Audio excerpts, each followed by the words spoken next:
राधे राधे। जय जय श्री राधे। श्री हरिवंश राधा वल्लभ लाल की जय हो। सभी संतों हरिभक्तों की जय हो। पूज्य गुरुदेव महाराज की जय हो। युगल जोड़ी सरकार की जय हो। भगवान श्री कृष्ण की जय हो। श्रीमद् भागवत ग्रंथ की जय हो। डोंगरे जी महाराज की जय हो। जय श्री राधे। बहुत बहुत स्वागत है आपका हमारे चैनल में।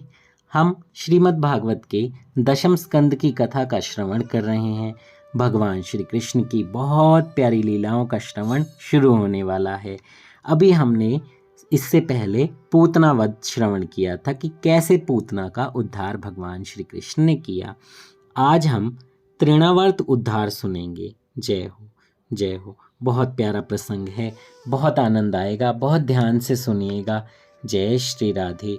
उसके बाद भगवान श्री कृष्ण का नामकरण, संस्कार और उनकी बाल लीलाएं धीरे धीरे आगे श्रवण करेंगे। तो आइए, कथा श्रवण करने से पहले हम श्लोक का श्रवण कर लेते हैं। सच्चिदानंद रूपाय विश्वोत्पत्त्यादि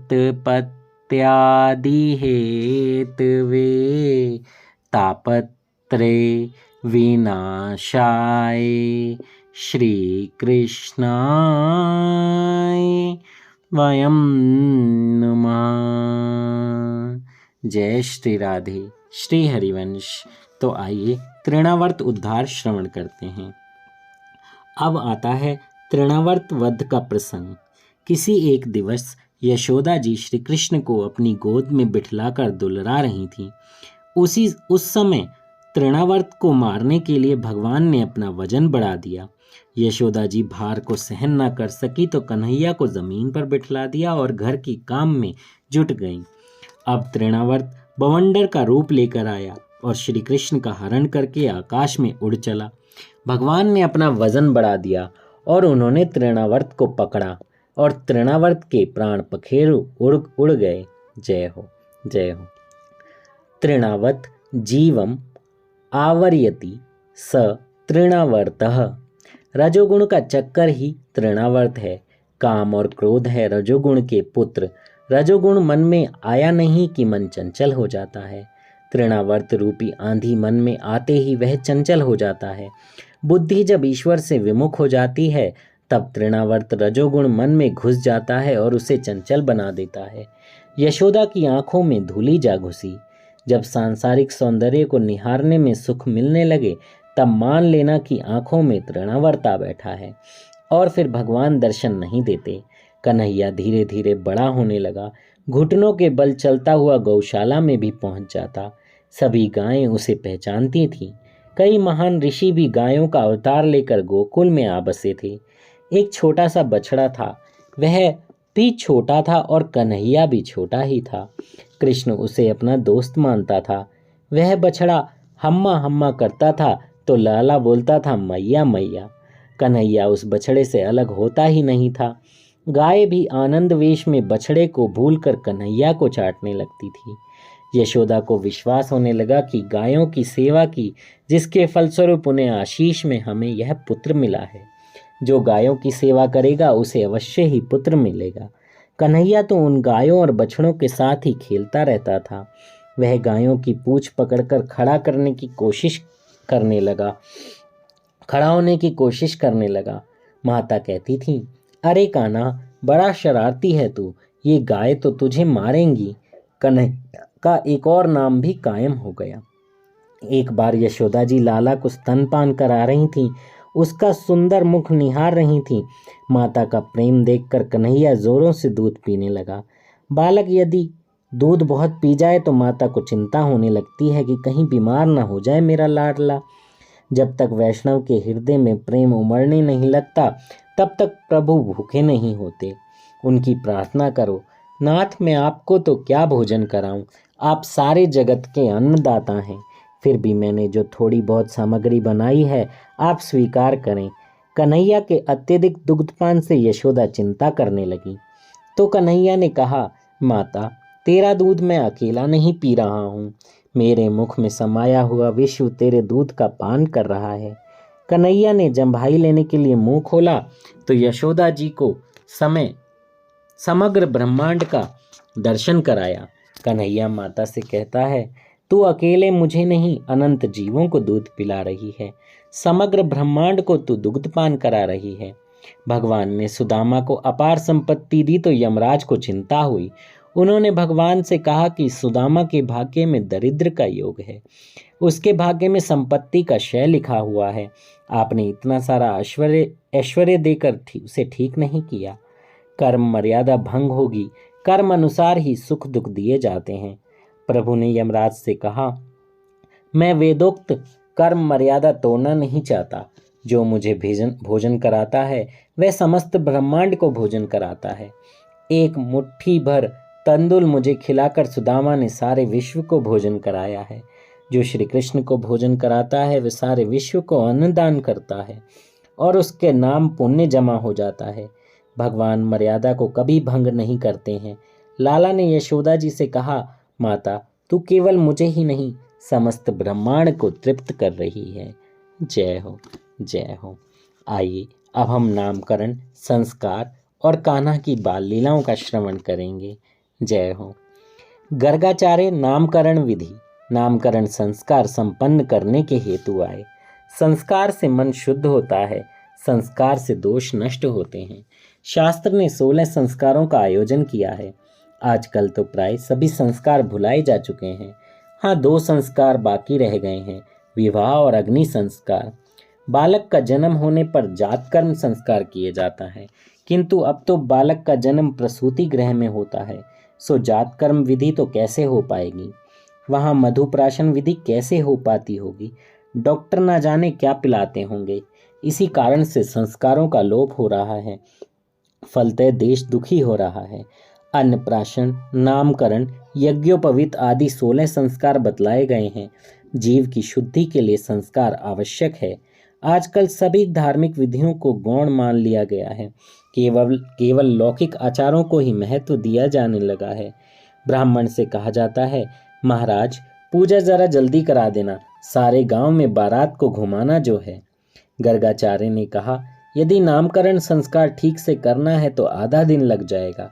बाबा बोले, बाबा तुम तो सारे गांव को बुलाओगे, वे सब यहाँ आकर मुझसे जल्दी करने को कहेंगे तो विधि ठीक ढंग से नहीं हो पाएगी।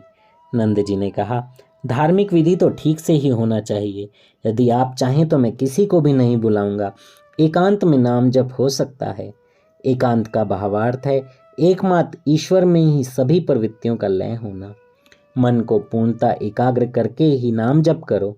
गर्गाचार्य के ज्योतिष विद्या की जांच करने की बात सोची गई। श्री कृष्ण को रोहिणी की गोद में बिठा लाया गया और बलराम को यशोदा जी की गोद में। गर्गाचार्य जी ने कहा, नंद जी, रोहिणी की गोद में बैठा हुआ पुत्र तो आपका है। वह हमेशा रंग बदलता आया है, यानी वर्ण। इस बार इसने श्याम वर्ण धारण किया है। वह सभी के मन को आकर्षित करेगा और सभी को आनंद देगा। उसका नाम कृष्ण रखा जाए। यह बालक महाज्ञानी होगा। इसके जन्म अक्षर बड़े अच्छे हैं। इसके 5 ग्रह उच्च क्षेत्र में हैं, 8 ग्रह अच्छे हैं, मात्र एक राहु ही बुरे स्थान में है। नंद बाबा घबरा गए। राहु बुरे स्थान में है, क्या होगा मेरे पुत्र को। जय हो।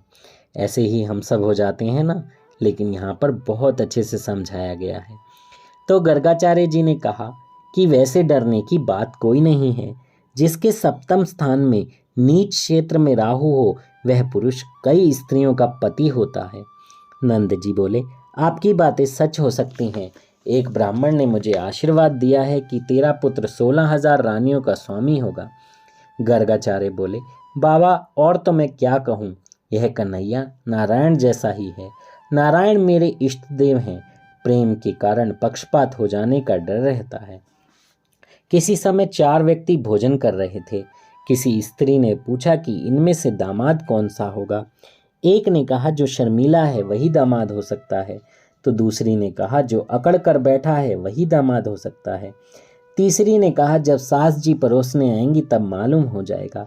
सास जी जब घी परोसने आई तो उन 4 व्यक्तियों में से एक को अधिक घी परोसा, वह दामाद जो था। सनातन गोस्वामी कहते हैं कि नारायण के समान श्री कृष्ण हैं। ऐसा कहने पर तो नारायण श्रेष्ठ माने जाएंगे। सो ऐसा कहना चाहिए कि नारायण के समान श्री कृष्ण नहीं, श्री कृष्ण के समान नारायण हैं। वृंदावन के साधु कहते हैं कि नारायण के समान नहीं, किंतु नारायण श्री कृष्ण जैसे हैं। नारायण के समान श्री कृष्ण है, इसका अर्थ होगा कि नारायण वरिष्ठ हैं, श्री कृष्ण के समान नारायण हैं। ऐसा कहने से नारायण नहीं, श्री कृष्ण वरिष्ठ हो जाएंगे। वैसे तो श्री कृष्ण और नारायण में कोई अंतर है ही नहीं। ये सब बातें तो मधुर आग्रह मात्र हैं। नारायण में 60 और मुरली मनोहर श्री कृष्ण में 64 गुण बताए गए हैं, अर्थात नारायण की अपेक्षा श्री कृष्ण में 4 गुण अधिक हैं। वे गुण इस प्रकार हैं: रूप माधुरी, लीला माधुरी और वेग माधुरी, और चौथा क्या है? प्रिया माधुरी। जय हो। श्री कृष्ण के ये 4 गुण नारायण में नहीं हैं। नारायण के 4 हाथ होने के कारण वे कुछ कुरूप से लगते हैं, अतः 2 हाथ वाले श्री कृष्ण श्रेष्ठ हैं। वैकुंठ स्वामी नारायण राजा की भांति अकड़ कर खड़े रहते हैं, सो वे कुछ अभिमानी से लगते हैं। वे हमारे साथ बोलते भी नहीं हैं। कन्हैया में कोई अकड़ नहीं है, वे हम सबके साथ बोलता है, खेलता है, घूमता है, अतः हमारा कन्हैया ही श्रेष्ठ है। अतिशय आतुरता होने पर परमात्मा दौड़ते हुए आते हैं। गोकुल में एक नववधु आई थी जो कन्हैया के दर्शन करने के लिए बड़ी आतुर थी, किंतु उसकी सास उसे वहां जाने ही नहीं देती थी। आज जब वह जल भरने गई तो रास्ते में ही श्री कृष्ण का ही चिंतन कर रही थी। बाकी जुल्फों वाला मनमोहन। जय हो। बहुत ध्यान से सुनने वाली बात है। यहाँ पर हमारे श्री कृष्ण, हमारे प्रेम स्वरूप लाला का एक छोटा सा माधुर्य दर्शन। जय हो।